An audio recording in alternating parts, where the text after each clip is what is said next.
Whew. It's nice to be back. It's very weird. I'm very exhausted, but that's okay. I got back on Friday, so I've been catching up on sleep over the weekend, but I left to go to Malawi on February 14th, and I arrived February 16th, and I was there with Emily White and the Frays when they were there, and it was just so clear that Malawi was what God had for me even before I got there. When I was a student, I had no idea what I was going to do with my internship. And then when I finished, I was like, wow, I could go to Malawi. Like, that'd be great. It sounds like a nice base, whatever. And so I asked Erica and Summer to go with me, and then I ditched them, and they went without me because I decided to stay home for a year for my sister's wedding. But that was totally God's plan. And then I decided to go with Emily to Honduras. LOL. So we were planning to go to Honduras, and the laws were changing for the visa and getting more complicated and more expensive. And then I think Mr. Bland was like, you can go to Madagascar or Uganda, or you can go to Malawi. And I was like, let's try Malawi again. So I went to Malawi, and I really think that was God's plan, you know. And so yeah, that was just, and I had this whole list of prayer requests that I was just praying about, and God provided everyone before I went. But it's hard to talk about 1 year of your life, so I'm going to do my best. I hope I'm not too scattered, but I'll start with teaching. While I was there, I had the opportunity to teach a BMW class, and never in my life did I think I would be equipped enough to do that. So if I can do it, any of you guys can, I promise you. But I taught the personal evangelism class, and I knew that I had the option to teach, that Mr. Frey wasn't going to force me to, but I knew in my heart that God was. And so I chose the personal evangelism class, and that was the perfect class for me, and God definitely chose it for me. And I loved it. Before my first day, I was kind of laying on the floor in our apartment, like, what the heck am I doing? So nervous. But once I got in the classroom, I just felt like I was in the middle of God's will for me. Like, it was just like, this is for me. Like, this is what I'm here to do. And I loved it. I loved every minute of it. And just getting to know the students and being able to really help them. And because they're so eager to learn. And it's just amazing. So I taught the class, and that was from, I think, April to June. And we also went out to different rescue units, and it's hard to talk about Malawi because you weren't there. Wow. But we went to the rescue units in Dedza, the Boyle unit, Big Bob, House of Joy, and are those all of them? I think so. But we stayed at Boyle, and one of the things that really hit me while we were there, we were only there for a few days, but one night we were eating there at the unit, and we made fried potatoes, because that's, yeah, we fried potatoes. And we were starving because we had walked around the village all day, and we finally got back and were eating our potatoes, and Andrew Mashburn, he got called out of the little building by one of the circuit riders, so we were like, okay, whatever. And he came back in, and he said that a little boy came to the unit, and he asked for food because this was his third day without eating. And I knew I wouldn't last long. It was his third day without eating. And we were sitting there eating our big bowl of potatoes, and I was like, are you serious? And his friend had finally come to the unit to ask for food for him because they were embarrassed. But they come to the point where, be embarrassed or die. And so Andrew gave them some money to get some food. And, when you're staying at the base, you don't have those reminders a lot because we were in our apartment and we had our things there, and it's our own little culture, But when you go out to the village, you're just reminded of where you are and the great need that there is. And so that kind of smacked me in the face. And I was like, I immediately lost my appetite. I was like, well, I never want to eat again. And I was like, well, that doesn't solve anything. But it just really hit me in the face. And another thing that God really taught me this year was about fear. I think we all struggle with fear in different ways, and fear looks like pride sometimes, or anger, or worry. And it comes out in different ways, but I think it all goes back to fear.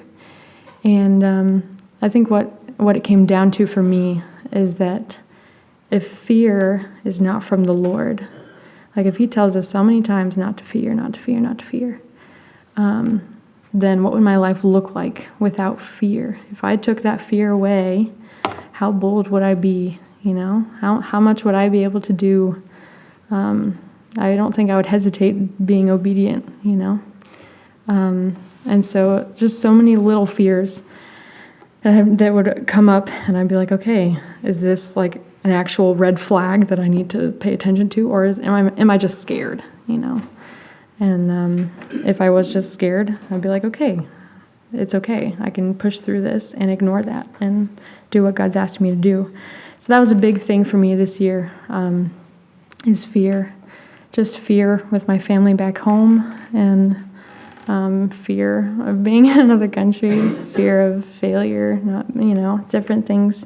And so we were able to do a baking class with the staff ladies and the staff girls there. And when we said that it was for all the girls, the guys were like, what about us? I said, well, you got to marry one of them. But that was really a blast. We taught them how to make brownies. They'd never had brownies before. I taught a couple of the girls to make chocolate chip cookies. Well, now their life's changed. And banana bread. I think we taught them banana bread, but that was just really, really fun. Being able to do something that's so simple to us, but to them it's revolutionary, So that was really, really a blast. And I got to help with the U.S. team that came with the Fippins and Andrew. It was nice seeing Andrew again because he went home in May and then came back with the team. And so I went to Mangochi with them. And before Mangochi, we had the graduation. Graduation was a historical moment in Malawi. It was the first time all 4 schools from Rumpi and then 2 in Chipoka and 1 in Mangochi came together for graduation. And man, that was a great day. So much dancing. It was just really awesome to see how this was such a big accomplishment for them. And they really celebrated that. And that was really a joy to be a part of. And so after graduation, I went straight to Mangochi to meet up with the team there. And man, I was really confused. Like, am I American or who are these people? It really showed me just how much I had adjusted and forgot really, I don't know, American culture, I suppose. But it was good being with the team. I feel like it gave me more perspective. And like coming to Malawi, you kind of have the idea like, I'm going to save the world. Like I am here, to save all these orphans and, but it's not true. One life at a time, And so I was able to kind of give that and show that to the team. And I just loved being able to sit down and encourage them because I was there, and just being able to talk to them about what God's done in my life and how I got here, because I was in their position. I was a dumb teenager, and so that was really, really awesome. And I got to know Abby while she was a team member, and then the gap year, Abby. And so after the team, Abby and I went through the Malawian boot camp. All the Malawians are talking about how boot camp is such a busy time, and I'm like, man, it has to be busier than Florida, like, wow. And then the first day, we literally just sit there. I was at the registration line, And I have a computer, so I'm there doing all the computer stuff. And I'm just like, as if this is boot camp, it's like, you should see Florida because it's 10 times busier than this, you know. But it was just really neat to see all of them doing their different positions and like the OC, the rally. It was hilarious. It was so great, you know. I just love it. It was just such a joy. And we were part of the Sunrise Matron Unit team, the Solid Rock Sunrise team. And it was just so funny. And if you win the clean award, you get a bottle of Sobo. Sobo is like a juice drink that you dilute with water. Man, they were excited. I was like, woo. Yeah. They already swim in the lake every day to bathe, so swimming wouldn't be that much of a prize. But just being a part of an overseas boot camp, that was something else. I just loved it. And it's funny because you have team members from different cultures in Malawi also, like the same you have here. You have kids from the town who are all prissy and have their expensive clothes. And then you have kids from the village who are all, you know, raggedy and ready to jump the wall and everything. And so it's just neat to see how we're kind of the same, you know, when it comes down to it. But so we went to Sunrise, and our team built the new unit there because of the flooding damage from the old unit. And they built this new house out of brick, well, not out of wood, but, and so that was really neat to see and just kind of be part of that project. And we didn't do much because the Malawians wouldn't let us. So I was mostly the photographer, but that's okay. After the boot camp team, in between like going to the unit and everything, whenever we were at the base, we would be working in the office, you know, doing different things, typing receipts, typing up testimonies. And after boot camp, I was typing up testimonies from boot camp. And, you know, it's kind of the same thing. I would like to appreciate these sponsors for sending me to boot camp. You know, it's really awesome to read. And then I started noticing a pattern. And the kids kept saying, you know, I'm thankful for 3 meals a day. Man, you don't think about that here. You know? And it just struck me, like, I have never not had my physical needs met. I've always had enough clothes to wear, enough food to eat, and a warm house, you know. And these kids just kept writing in their testimonies, like, I'm thankful for a full stomach, you know, I'm thankful for consistent food. And I'm just like, your food's nasty. But it's like, it just really, really humbles you. And it really humbles you, man. Yeah, so I just felt like every couple months I got that smack, you know, like, remember where you are and what you're doing. And so after, yeah, we would be in the office doing work and everything. The receipts are hilarious. Just ask Mr. Frey. Like, what even are harsks? I don't know. 2 harsks. But we had fun in the office, and I really loved being a part of just seeing how everything worked, you know, on this side and then going that side, and being the hands-on, I guess. But in October, I was able to go to Katema, which is in Mangochi district, and that's where we have a full bicycle circuit. And I was there for, I think, 10 days, and I was there by myself. I was the only white person, and that was interesting. I loved it. I loved being out there and being on my own, and I just felt like I was there with Jesus, you know. And I was there. There's a staff couple who are there, and also 2 2 interns. And I went to all of the locations with them. There's 8 locations. Man, it's crazy what they do. It's crazy. The roads are not roads, of course, but it's so far out there, and got sunburnt, and they felt so bad. I looked like a tomato, and they're just like, take this umbrella, And then I'm like, cool, if I'm not already a sight to see, walking around with this umbrella, it's not raining. But it was really neat being out there. And it's draining after a while, being the only white person. And when I say that, I mean that everyone stares at you, everyone tries greeting you, and if you don't know Chiao, you don't know how to respond to Asuelere uli. Like, what is that? Are you okay? Like, what does that mean, And they try greeting you, and then they laugh because you don't speak their language, and you're like, okay, I'm sorry, like, and it's hard after a while, and the English that they do know is very limited, and so you feel like you're just kind of a shell of yourself after a while. Like, you're just playing the part. How are you? Fine, and you? And you can only go so far, and then it's like, why am I really here?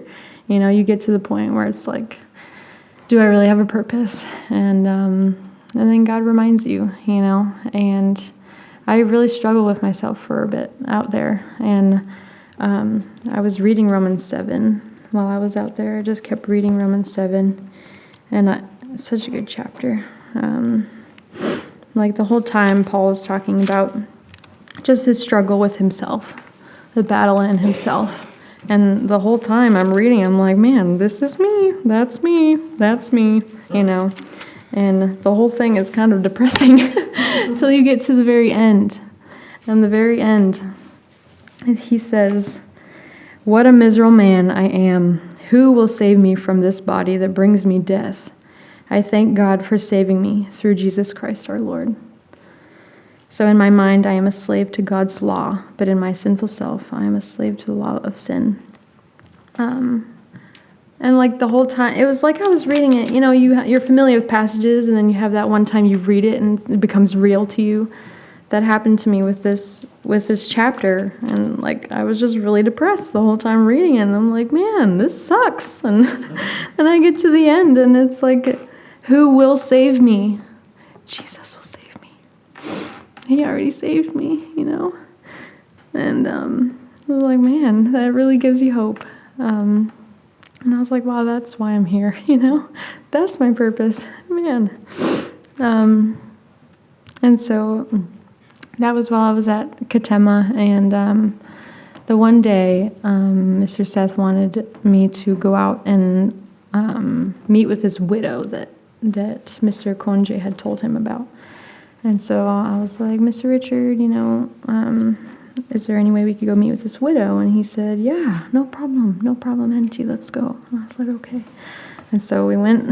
It's like 5 minutes walk down the road. And we get to this house, and there's this old lady sitting outside on her little porch, I guess you could say. It's dried mud, but she was sitting there, and when you have a visitor, they lay out a mat for you to sit down on. And so we waited for her to get up, and she just walked really slowly. She was sick, obviously, and she brought her mat out, and we sat down, and we greeted her, and just started asking her, when do you have any children? How old are you? She couldn't remember how old she was, but she knew she was born in 1979 or something like that, or I don't know. And she had 2 children, and one of them was, he smoked chamba, marijuana. And her children didn't take care of her, and so she just kind of struggled all day long by herself. And it was just heartbreaking, like, and I was able to pray with her. She didn't speak English, so they were translating for me the whole time, but she said it was okay for me to pray for her. And the staff had warned me before, like, the Mangochi district, and more where I was, it's all Chiao people, and they're basically all Muslim. And And they had warned me before to be careful about saying like the name of Jesus. And I was like, well, I'm going to speak English, so they don't know I'm saying the name of Jesus. So I got to pray for her in English, and that was really neat. And I felt like I actually did something, But after that, I just walked away. Like, I just kept thinking about James 1:27, the verse that says, it's right here. It says, religion that God accepts as pure and without fault is this: caring for orphans or widows who need help and keeping yourself free from the world's evil influence. And the version I read at that time was helping orphans and widows in their affliction. And I was like, well, they definitely don't lack affliction. It's pretty obvious to see. And I just kept thinking of that verse the whole time. And man, just another one of those reminders, of the need and how I'm not just there for a joy ride, just ride bicycles and whatever, but there's real people who are suffering, and they can't get help. They can't, unless, we do something for them. So that was Katema. From Katema, I went to the Mangochi base for a week. Still the only white person. And I was like, man, Jesus, you need to give me strength because it's not easy. And Mangochi base is different than Chipoka, but it was still neat to get to know the staff and students there. And the whole week, I was like waiting for them to ask me to share in chapel. I wasn't going to offer, but if they were going to ask, then I would. But the whole week, no one said anything. But Thursday night, I felt like Jesus was saying, you're going to speak in chapel. Like, you need to get ready. And I was like, no one asked me, but I'd rather be prepared than not. So, okay. So I prepared Thursday night, and Friday in the staff meeting in the morning, David Challey was thanking me for being there. And he was like, oh, have you spoken in chapel this week? And I was like, no. And he was like, well, would you mind? Is it okay if I ask you to speak in chapel? I'm like, yeah. I'm ready. I was like, you're funny, Jesus. Wow. So I spoke in chapel, and I just challenged them that same point about fear. And I just wanted them to think about why they're here. What's their motive? Are they just going through BMW to find a spouse? Why are they there? And it was neat. I just really loved being there. I loved being in Malawi, and I just felt like I was doing what I was made for. But after Mangochi, I went back, and we had Thanksgiving. We had some of our neighbors come, and this random Chinese missionary guy, his name's Taylor. He came, and it was his second Thanksgiving ever, and it was just fun to have our own holiday in Africa, celebrating Thanksgiving with turkey. It was a miracle that we even found turkey, but it was just really neat, and just being thankful for where God has me, even though it's not the norm to celebrate holidays without family. But I really had my own family there, and we all were missing our family together, so it's like we were okay, and it was fun.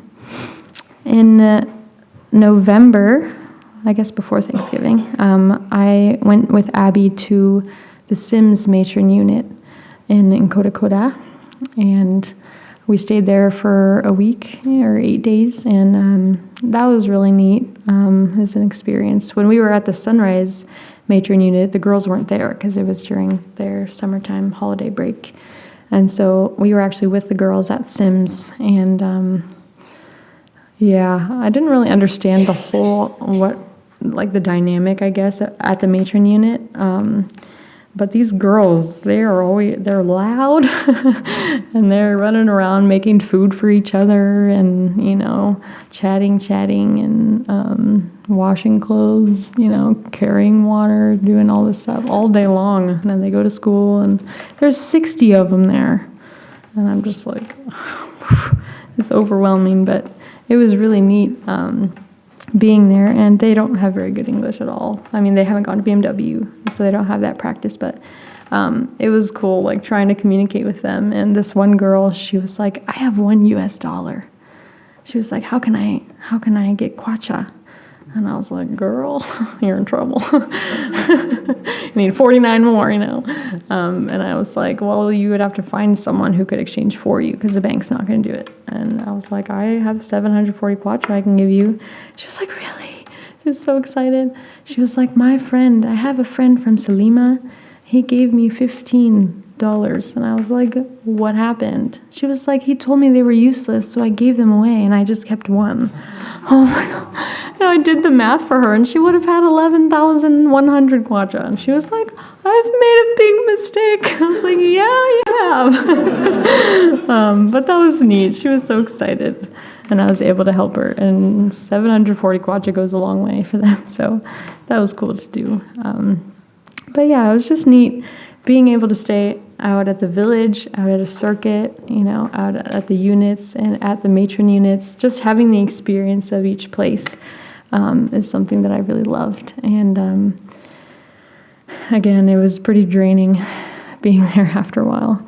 You wake up and you feel like you have to put on a face because you have to speak Malawian English with them. But it is nice because you can speak American English when you don't want them to understand. Just speak a little faster, no problem. But yeah, after Sims, Sims is not too far from the Wellman family unit, where it's actually the, I guess, base for the Wadman circuit, where the circuit riders stay. They stay at the Wellman unit. And so that was neat. We walked to meet up with them there, and I got to see that unit. That was my last unit to see. I have seen all of the rescue units in Malawi. The only place I haven't been is the new bicycle circuit. It's Eutini in Rumpi. But I've been everywhere else, so praise the Lord, that was awesome. But yeah, Wellman family, I got to see one of my students that finished, and he was there doing his internship, so that was really neat. And we got to sit down and have a little Bible study and chat and everything. So that was just really cool. And while we were there, we saw Guliwankulu. Guliwankulu is like a traditional dance religion that Malawi has, and it's what you think of, like the grass skirts and the face paint and headdress, whatever. They basically just run around chasing children and instilling fear in people to get money. That's what I got from them. But just seeing them just made me, it's just sad. They're so lost, and the Malawians, when they see Guliwankulu like that, they consider them like animals. And I was talking to the students the other day. That's weird. Just about Guliwankulu, and they were just and I was telling them how it just breaks my heart, they're lost souls and everything. That's just all I can see when I see them, and they laughed at me. They're like, no, they're like animals. What are you talking about, Auntie? You're crazy. And I'm like, are you serious right now? And that was, yeah, I don't know. But I guess that's just their culture, and it gives you more perspective. But yeah, when we were riding the motorbike from Wellman back to Sims, we drove by the Guliwankulu, and one of them had a flag, and he hit my face with the flag, and I was like, that was rude. But yeah, just another experience. But another highlight of my time in Malawi was being part of a borehole in Doa, Nalunga, the village of Nalunga. And that's where we have a brand new bicycle circuit. And we got to be part of a borehole, and that was really neat. Some staff from Chipoka and Mangochi went there. Austin, some of you know Austin. He's been part of all the boreholes drilled in Malawi. And so we were there with him and with some Chipoka students, some Mangochi students, And it was just so fun. Like, it was such an awesome experience, and seeing how all of it worked. I had no idea how it worked. And I got to run the machine for a bit, and that was scary. And but seeing the villagers, these ladies and children would come almost every day, because we had this big JoJo 5,000 liter tank, and you need to have water the whole time. You have to have water, otherwise the game's over, And so these villagers would come with buckets of water every day, helping us refill it. And we're drilling a borehole because there's a huge water problem. So they're going down to this little creek.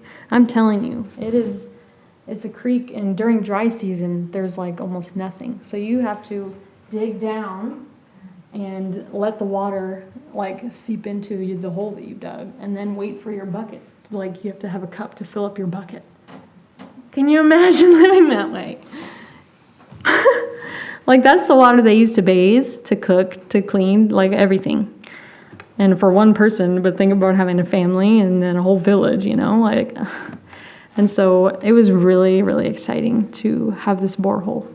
And we want to drill another one. Mr. Seth's thinking about another one, like, in the next village over. And so Missius, the BMM coordinator, he walked to scout out the new place, and he came back and he said, I regret putting the borehole here because they really need water there. They're not even within walking distance like we are. And I'm just like, man, and it's hard not to get exhausted with all the work that needs to be done there to help everyone. But you just do a little at a time, you do what you can. And that doesn't lessen what you have done, And so I just praise the Lord so much for my year in Malawi, and I could go on and on. But I'm just so thankful for this opportunity. And it was a dream of mine to live in Africa, let me tell you. Growing up in teen missions, I always wanted to go on an Africa team, but every year I signed up, and I always got my second choice. And I finally went to Zambia, and after that summer, I knew that God wanted me to go back. He just gave me that peace, and then being able to go there for a year, it really was a dream come true. And so I'm just really thankful. And I guess my encouragement to all of you would be, don't you dare think that what you're doing here is small. All you have to do is go there and see how much impact you really have. Nothing you're doing here is small.